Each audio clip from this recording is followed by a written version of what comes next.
Welcome to the Twisted Tentacle Inn. I'm your innkeeper, and today we'll be talking about Hunger of Hadar. Before we get started, if you like this video, please consider clicking the like button or subscribing to the channel. I also have a Patreon. If you want to support me, you can go ahead and click the link in the video description. Hunger of Hadar is a control spell available to wizards, warlocks, and the new Aberrant Mind sorcerer. It is basically a control spell that has quite a few functions and a few things that are going on once you cast it. It has one action casting time, lasts for a minute, and it does require concentration to keep it up. It has verbal, somatic, and material components, and it has an amazing range of 150 feet. That cannot be understated. Any spell that has such a long range is already going to be great, especially for battlefield control. In addition, once you create the sphere, it's a 20-foot radius, so 40-foot diameter sphere that is affected, and anything within that sphere has the following effects. First, anyone in there is going to encounter difficult terrain. Second, anyone inside is automatically blinded, no saving throw while they're in the sphere. They also take cold damage automatically, no saving throw. And at the end of their turn, they do have to make a saving throw or take additional acid damage. So quite a few things going on here, and let's go ahead and break it down. The sphere is a sphere of blackness. It is the void of space, so it's a little bit different than darkness. I've read a few things online where people are trying to determine whether Devil's Sight works within the void that you create by casting this spell, and I don't think so. There is a distinct difference between darkness and blackness. If you look into it, there is an actual definition difference between the two phrases. Darkness is a shortage of light, but there's still a little bit of light. So if you have dark vision, it does require even the slightest bit of light in order for you to see within darkness. Blackness is complete absence of light. I think this is why the spell creates the blindness condition while you're in there. The implication is that this void is a vast blackness, not darkness. It is just nothingness. So thematically, it makes sense with something that is part of like the cosmic horror themes, which is part of why I really enjoy the spell. Anyways, I think you still should speak with your dungeon master if you want to be able to really have a definition within your campaign as to whether something like Devil's Sight works within the spell, because it may be a determining factor on whether you want to take the spell or not. In my campaigns, I would say no, Devil's Sight does not work. Blackness is not darkness. It is very distinct, and I think it was very on purpose that they didn't include the word darkness in there. Anyways, moving on. So what are some uses for the spell? I think it's got a lot of utility and, of course, mostly combat uses. If something is chasing you, you can create a void within a corridor and slow creatures down, prevent them from getting through, damage them on the way out, maybe confuse them by them not being able to see where you went because they're going to be blinded while they're in there. So a lot of control functionality there.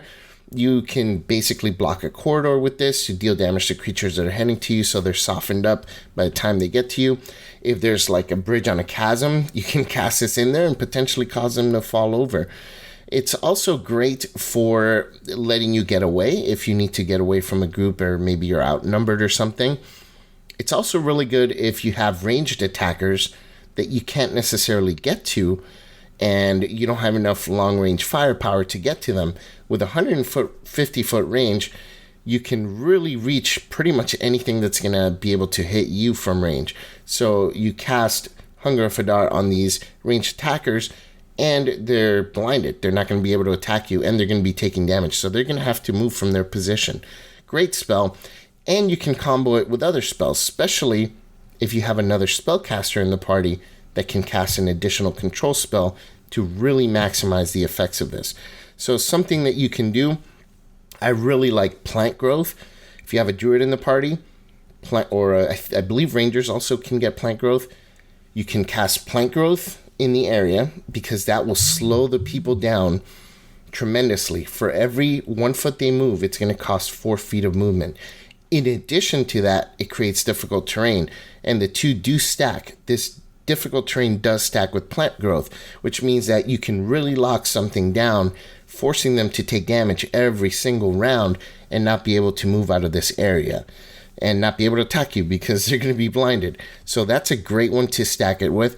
I think Spike Growth is another good one. It's not as good as Plant Growth because Spike Growth is only going to do damage while they're moving. It creates difficult terrain, but they don't stack. So difficult terrain from Spike Growth does not stack with the difficult terrain from Hunger of Hadar, whereas with Plant Growth, that increased movement that it costs to move within Plant Growth does stack with difficult terrain. So big difference there. You cannot cast a lot of area of effect spells into the sphere or centered on the sphere because a lot of area of effect spells require you to see a point that you're casting that spell at. So a lot of the spell's descriptions say you must cast a spell or you cast a spell at a point you can see within range. And if you cannot see that point, you cannot cast a spell there. So big limitation there. Although Fireball's wording is a little bit different, it doesn't specifically say a point you can see within range. It just says a point within range. So speak with your Dungeon Master and see if Fireball is a spell that he or she will allow you to cast into the center of the sphere of Hunger of Hadar. The other thing that you can do is just start casting other area of effect spells outside the sphere if they can reach long enough in there and still affect the area. That's great. Lock people down that way. Grease is a great spell to combo with this as well because people might fall and then have to use half their movement, which is already difficult terrain, to get up, and they'll be barely able to move, so they'll continue to take more damage every single round while they're in the area. So Grease doesn't require concentration. It would take 2 rounds to set it all up unless you have multiple spellcasters in your group.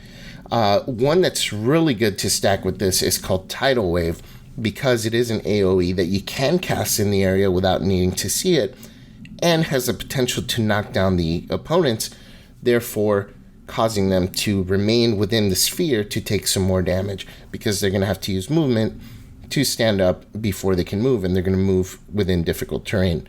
So cast Hunger of Hadar, then cast Tidal Wave to knock them over. Pretty cool combo. There's a couple of other spells, a lot of area of effect control spells that stack really well. Specifically, those that slow creatures down are going to be great within this spell. So I think Hunger of Hadar is a fantastic control spell. From level 1 to 3, it's one of the better control spells for the first 3 spell levels. It does require some thinking ahead of time because there are some limitations that are put on your group. Like your group cannot fire into the people that are in the sphere because you can't see inside. So there are limitations to it for sure. But overall, I think that Hunger of Hadar, if you plan it properly and if you've got a tactical mind for it, can be an amazing spell to control the battlefield and give you guys an edge in combat. I do hope this video was helpful. If it was, please consider clicking the like button or subscribing to the channel. As always, I am your innkeeper from the Twisted Tentacle Inn. Check in anytime. I'll talk with you then. Down there. Welcome back, my valued guest. I noticed with the many times that you've stayed at the inn, you've never checked out our luxurious spa. Here, let me show you this spa. It is just the greatest in luxury and relaxation. You'll have the best time. All you have to do is come down here into this room, and we'll set you up with your very own sauna. Look at that beauty. It's very cozy. Oh yes, very, very cozy indeed. And while you're at it, check out our state-of-the-art gym.